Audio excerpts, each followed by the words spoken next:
மணலூரில் மருதப்பங்கிறவ தேங்காய் விற்று பழப்புத்தனம் நடத்தி வந்தான்.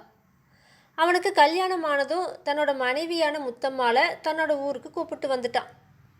அவள் என்ன பண்ணினானா, வந்த அடுத்த நாளே தன் கணவன்கிட்ட, ஏங்க இன்னைக்கு சாயங்காலம் சீக்கிரமாக வந்துடுங்க, கோயிலுக்கு போகலாம் அப்படின்னா. அதை கேட்ட மருதப்ப ரொம்ப கோபமா, ஆமாம் இப்போவே உத்தரவு போட ஆரம்பிச்சிட்டியா? அதுதான் இங்கே நடக்காது. நான் என்னோட இஷ்டம் போல் எப்போ வேணும்னாலும் வருவேன், எப்போ வேணும்னாலும் போவேன். என்னைய இங்கே வா அங்கே போ அப்படின்னெல்லாம் நீ அதிகாரம் செய்யக்கூடாது. உன்னோட வேலை என்னென்னா, வேலைக்கு சமைச்சு போடுறது, பாத்திரம் பண்டங்களை கழுவுறது, துணிமணிகளை சுத்தமாக வச்சு வீட்டை பெருக்கி மெழுகி அழுக்கு இல்லாமல் வைக்கிறது தான், தெரிஞ்சுதா அப்படின்னு சொல்லிட்டு போயிட்டான். இதை கேட்டுட்டு முத்தமாக அப்படியே திகைச்சு போனான். அவளுக்கு அவன் கணவனோட போக்கு பிடிபடுறதுக்கு 2 வாரம் ஆயிடுச்சு.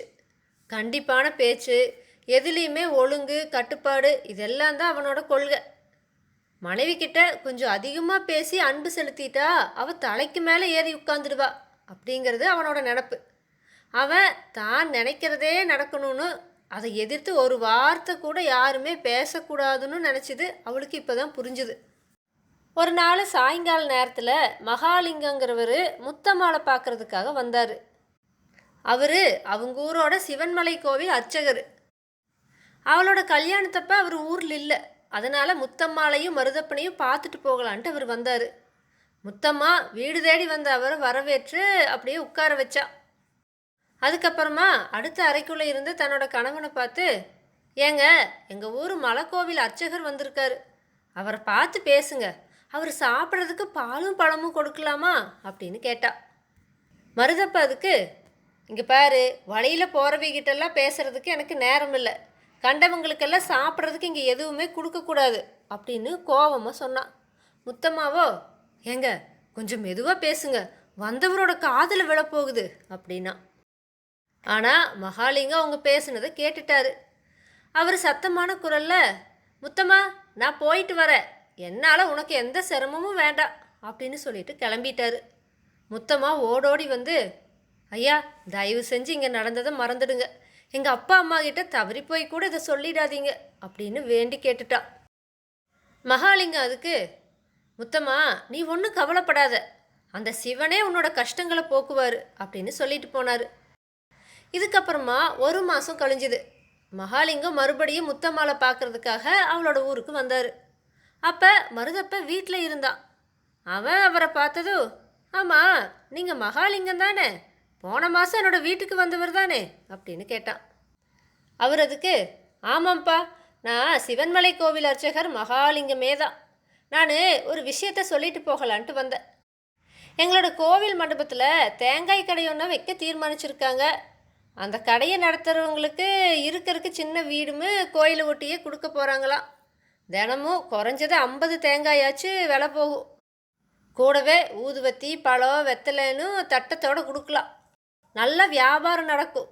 நீ நம்ம ஊர் மாப்பிள்ளையாச்சே, இந்த கடையை நீ ஏற்று நடத்துனா நீ வசதியாக வாழலாமேன்னு நினச்சிதா இந்த விஷயத்த சொல்லி உன்ற அபிப்பிராயம் என்னன்னு தெரிஞ்சுக்கலான்ட்டு வந்தேன். நீ வேணும்னா வந்து இடத்த பாரு, அதுக்கப்புறமா நீ சம்மதிச்சின்னா நான் கோயில் தர்மகர்த்தா கிட்ட சொல்லி உனக்கு கடை நடத்துறதுக்கு அனுமதி வாங்கித்தரேன் அப்படின்னாரு. மருதப்பனுக்குமே அது நல்ல யோசனையாக தான் பட்டுச்சு. அவன் உள்ளே இருந்து தன்னோட மனைவி முத்தம்மாளை கூப்பிட்டான். அவகிட்ட மகாலிங்கம் சொன்னதை சொல்லி, முத்தம்மா நான் இவரு கூட சிவன்மலைக்கு போயிட்டு வரேன், வீட்டு பத்திரமா பார்த்துக்கோ அப்படின்னு சொல்லிட்டு கிளம்புனான். 2 பேரும் சிவன்மலை கோவிலுக்கு போய் சேர்ந்தப்ப இருட்டிருச்சு.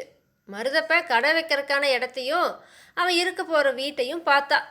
எல்லாமே அவனுக்கு ரொம்பவே பிடிச்சு போச்சு. மகாலிங்கம் அவனை தர்மகர்த்தா கிட்ட அழைச்சிட்டு போனார். தர்மகர்த்தா சொன்ன வாடகைக்கு மருதப்பனும் ஒத்துக்கிட்டா. அவரும் கடையை நடத்துறதுக்கு அனுமதி கொடுத்தாரு. இதுக்கப்புறமா கோயிலிருந்து மகாலிங்கமும் மருதப்பனும் வெளியே வந்தாங்க. அப்போ மகாலிங்கம் என்ன சொன்னார்னா, மருதப்பா நீ இன்னைக்கு ராத்திரி என்னோட வீட்டில் தங்கிட்டு நாளைக்கு வேணா உன்னோட ஊருக்கு போகலாம். நீ முன்னாடி போ, நான் கோயில் தர்மகர்த்தா கிட்ட உற்சவ விஷயமா பேச வேண்டி இருக்குது.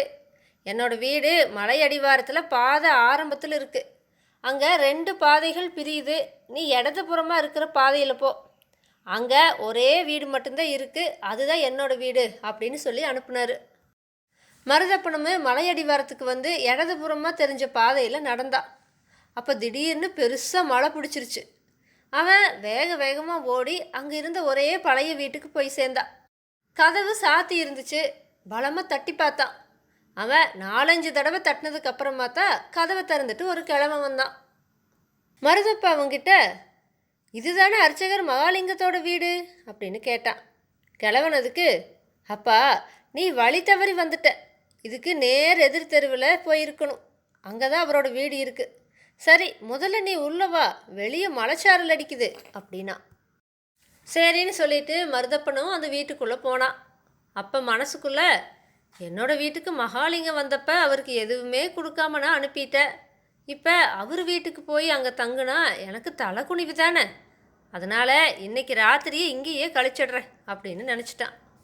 அவன் கிழவங்கிட்ட என்ன சொன்னானா, ஐயா ஒரே மழையாக இருக்குது, இன்னைக்கு ராத்திரி பொழுது நான் இங்கேயே தங்கி கழிக்கலான்னு நினைக்கிறேன், கொஞ்சம் இடம் கொடுப்பீங்களா அப்படின்னு கேட்டான். கிழவன் அதுக்கு, அப்பா எனக்கு எந்த ஆட்சேபனையும் இல்லை, நீ அந்த கட்டலில் போய் படுத்துக்கோ, நான் இந்த சாய்வு நாட்காலையில் அப்படியே படுத்துக்கிறேன், எல்லாம் என் தலையெழுத்து, இப்படி தனியாக வாழணும்னு எழுதியிருக்கு, எனக்கு 6 மகன்க இருந்தும் அவங்களோடு இருந்து வாழ முடியலை, அனாத மாதிரி கிடக்கிறேன் பாரு அப்படின்னு சொன்னான். கிழவ கண்ணீர் வடிச்சிட்டே நடுராத்திரி வரைக்கும் அவனோட சொந்த கதையை சொல்லிட்டு இருந்தான். சின்ன வயசில் அவன் மகா முன்கோபியா, பொண்டாட்டி பிள்ளைகிட்டலாம் ரொம்ப கடுமையாக நடந்துக்குவானா. இதெல்லாம் அவன் நல்ல கட்டுப்பாடுன்னு நினச்சானா. யாருக்கிட்டமே அவன் அன்பாக பேசினதே இல்லையா. அவங்க பசங்கள்லாம் பெருசானதும் வேறு வேறு இடங்களில் வேலை பார்க்குறக்காக போயிட்டாங்க. அவங்கள யாருக்குமே அப்பாங்கிற பாசமே இருக்கலை. கிழவனோட பொண்டாட்டியும் செத்து போயிட்டான். அதனால் இப்போ அவன் தனியாகிட்டான். அவனை பார்க்குறதுக்கு கூட ஒரு மகனும் வரதில்லையாம். கிழவன் இப்படி சொல்லிட்டு, இங்கே பாருப்பா, இதெல்லாம் நானாக செஞ்சுட்டு வேணேன், நாம் நம்மளோட பொண்டாட்டி பிள்ளைகளை பரிவாக கவனிக்காமல் போனால் இந்த கதிக்கு தான் ஆளாகிறோம். அவங்க நம்மக்கிட்ட அன்பு செலுத்துவாங்கங்கிறத இந்த நிலையில் நம்ம எப்படி எதிர்பார்க்க முடியும் அப்படின்னா. இதை கேட்ட மருதப்பனோட மனசில் ஒரு புயலே மூண்டுச்சு. அவன் எப்போ விடியும்னு காத்துட்டு இருந்தான். அவனையும் அறியாமல் தூக்கம் அவனை கவ்விச்சு. நல்லா வெடிஞ்சு காலையில் சூரிய வெளிச்சம் பரவுச்சு. அப்போ தன்னை யாரோ தட்டி எழுப்புனதை அவன் உணர்ந்தான். அவன் கண் முழிச்சு பார்த்தப்ப அவனுக்கு எதிரில் மகாலிங்கம் நிற்கிறத பார்த்தா.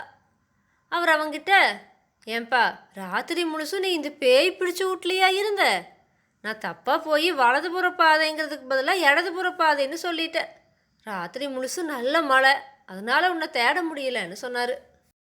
மருதப்ப பயந்து போய், என்ன இது ஒரு பேய் வீடா, இங்கே அது ஒன்றும் தென்படலையே, ஒரு கிழவர் தானே இருந்தார் அப்படின்னா.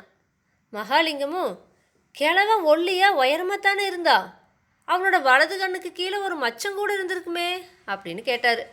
ஆமாம் அவரே தான்னு மருதப்ப சொன்னான். மகாலிங்கம், அடடா அவன் இந்த உலகத்தை விட்டு போய் 10 வருஷம் ஆயிடுச்சே, கிழத்தனத்தில் அவனுக்கு உதவுறதுக்கு யாருமே இல்லாமல் அனாதையாக செத்து போனான். அவன் செஞ்ச கொடுமைக்கு இது போதாதுன்னு இப்போ பேயா வேற மாதிரி திரியிறான். இதையே ஊருக்காரங்க சொல்லி கூட நான் நம்பவே இல்லை, நீ அவனை பார்த்தேங்கிறதுனால இப்போ நான் நம்புகிறேன்னு சொன்னார். மருதப்ப பதிலே பேசலை. ஊருக்கு போய் 1 வாரத்தில் தன்னோட மனைவியை அழைச்சிட்டு சிவன்மலை கோயில் வீட்டுக்கு வந்துட்டான். முத்தம்மாளோட வாழ்க்கை இப்போ ரொம்ப மகிழ்ச்சியாக கழிஞ்சுது. ஏன்னா அந்த புது வீட்டுக்கு வந்ததுக்கப்புறமா மருதப்ப சுத்தமாக மாறிட்டான். முன்னாடி இருந்த கோபம், கண்டிப்பு, பிடிவாதம் எல்லாம் இப்போ அவன்கிட்ட சுத்தமாக இல்லை. ஒரு நாள் கோவிலுக்கு வந்த முத்தம்மா கிட்ட, முத்தம்மா இப்போ உன்னோட கணவன் எப்படி இருக்கா, நீ சந்தோஷமாக தானே இருக்க அப்படின்னு மகாலிங்கம் கேட்டார். அவளும், ஆமாங்க ஐயா நான் ரொம்ப சந்தோஷமாக இருக்கேன், எல்லாம் அந்த சிவனோட செயல் அப்படின்னா. மகாலிங்கம் மனசுக்குள்ளேயே சிரிச்சிட்டாரு. ஏன்னா அவர் வேணும்னே தப்பான ஒரு வழியை சொல்லி அந்த பாலடைஞ்ச வீட்டில் சிவன்கிற நாடகக்காரனை கிழவன் மாதிரி வேஷம் போட்டு ஒரு கற்பனை கதையை சொல்ல செஞ்சார். அதை அவர் முத்தம்மா கிட்ட சொல்லலை. ஆனால் அவ சொன்ன மாதிரியே அந்த மாற்றம் உண்மையிலேயே சிவனோட செயல் தானே.